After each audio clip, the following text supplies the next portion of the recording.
안녕하세요. 5분 만에 답해주는 목사 오담 목사 시간입니다. 여러분 드디어 그날이 오고 말았습니다. 이제 백신이 일반인들에게도 접종이 가능해졌습니다. 그럼에도 불구하고 왠지 백신 생각을 하시면 깨림직한 분들 여전히 적지 않게 계실 겁니다. 오늘은 그와 관련해서 한 성도님이 보내오신 질문인데요. 크리스천이 백신을 맞아도 될까요? 라는 질문이 바로 오늘의 주제입니다. 우리 함께 짧은 시간 이 질문에 대해서 생각해 보도록 하겠습니다. 사실 저는 이 질문 자체는 좀 잘못되었다고 생각합니다. 크리스천이 백신을 맞아도 될까? 여기에 크리스천이라는 말이 왜 들어간 것일까요? 믿으실지 모르겠지만 적지 않은 숫자의 성도님들이 이렇게 말씀하세요. 그 믿음 좋은 권사님이 그러시는데, 그 어떤 교회 목사님이 그러시는데 백신 맞으면 안 된다는 거예요. 큰일 난다는 거예요. 빛의 성도님들, 우리 제발 이러지 맙시다.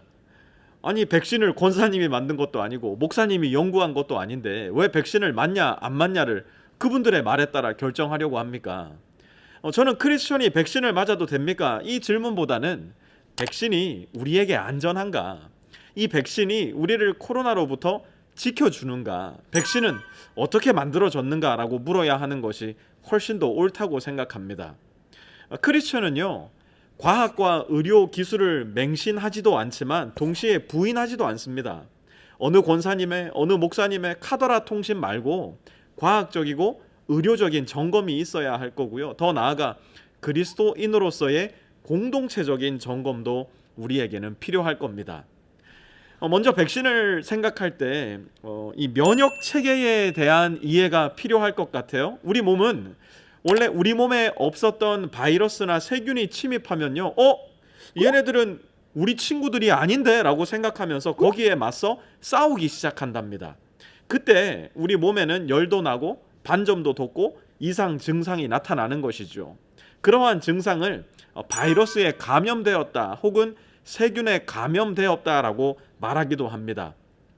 그렇게 한번 아프고 회복이 되면요, 우리 몸은 침입했던 바이러스나 세균을 잘 기억해 두었다가 똑같은 바이러스나 세균이 우리 몸속에 재차 침입했을 때 단박에 얘네들을 무찌를 수 있는 힘을 가지게 됩니다. 한번 붙어봤으니까 그 다음 싸움에 대해서 우리의 몸이 단단히 준비를 한 것이죠. 그걸 우리는 면역력이 생겼다라고 말하는 겁니다.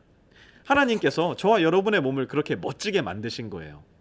현대 과학은요, 이렇게 우리 몸에 침입할 수 있는 바이러스나 세균과 매우 비슷한 입자 조각을 만들어낼 수 있게 되었어요. 이 작은 입자 조각이 바로 백신의 가장 중요한 재료가 된 것입니다. 이 작은 입자 조각을 주사로 우리 몸에 주입할 때 우리 몸은 매우 효과적인 면역 반응을 얻게 된다고 합니다. 그렇게 우리 몸은 향후 같은 종류의 바이러스나 세균이 침입했을 때 거기에 대응할 수 있는, 싸울 수 있는 면역력을 갖추게 되는 것이죠. 그러므로 백신이 코로나 바이러스에 대응하기 위한 가장 효과적인 우리의 무기임은 두말할 필요가 없을 것 같아요. 그러면 이제 우리가 가장 많은 관심을 갖는 것, 이 백신이 우리의 몸에 안전하냐, 이 질문을 한번 살펴봐야 할 것 같습니다.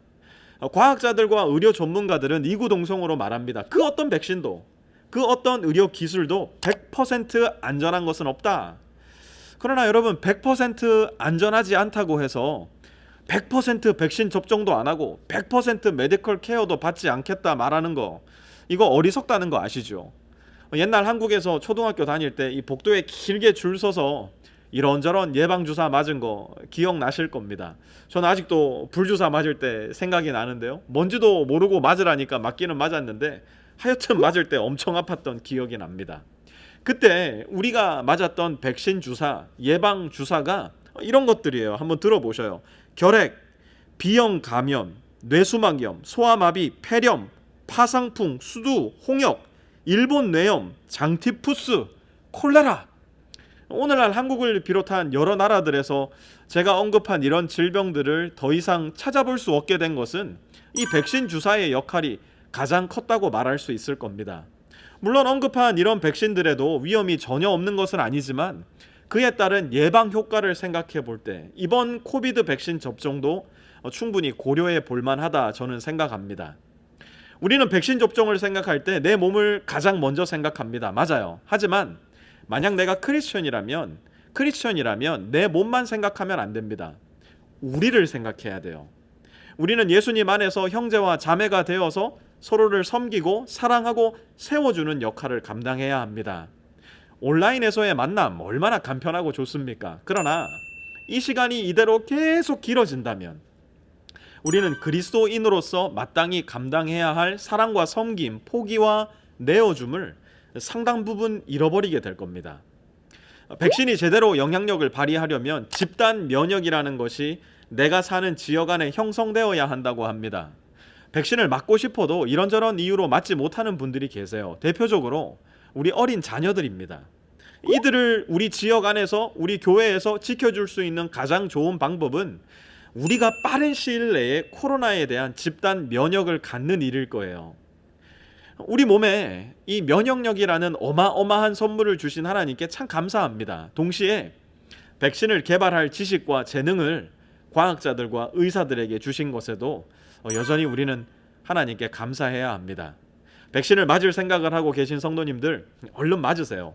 그러나 아직 백신에 대한 효용성, 안정성을 더 고려해 봐야 되겠다 생각하시는 분들, 그 생각도 충분히 존중해 드릴 만하다 생각합니다. 늘 마스크 착용 잘 하시고 더 조심하시기 바랍니다.